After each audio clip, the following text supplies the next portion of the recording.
Hundreds of people here in London have been treating themselves to the pleasures of a pop-up African market in the east of the city. From fashion to food and vibrant performances, crowds were offered a taste of all corners of the continent. The event's founders are hoping that it will encourage more positive views of Africa. Our very own Peter Okoche has been along to check it out. A feast of fire and colour. East London's Spitalfields market was transformed into a bustling African market as hundreds of people came to see the pop-up event showcasing the best that Africa and its diaspora has to offer. People of all ages came along to watch and learn how to drum West African style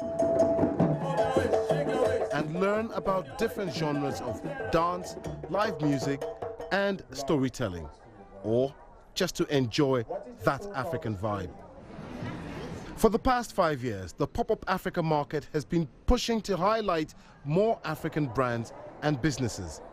I think London or the UK has become so much more receptive to Africa, and I just think it's a nice day for people to come out, celebrate African culture. They're listening to our music, tasting our food a lot more now, so we've got a lot of amazing hot food vendors outside who do pop-ups and are making their own twist on African cuisine.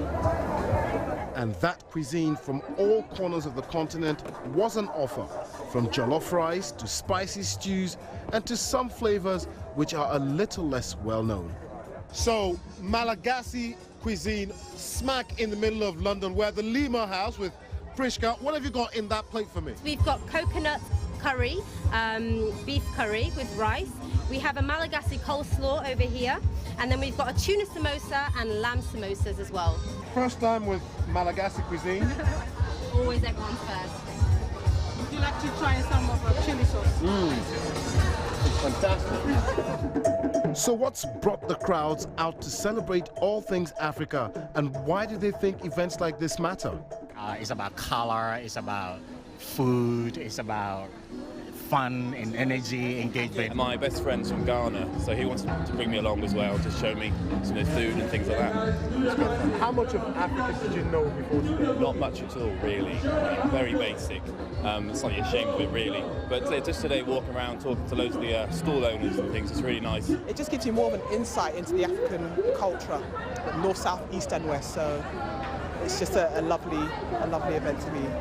The organizers of this event say they want to help change the narrative of Africa from one of death, disease and destruction to one that gives a more positive image of the continent. To that end, they've set up this tree where people can leave their wishes for a better Africa. Mine is for every African child to have the opportunity to fulfill their dreams.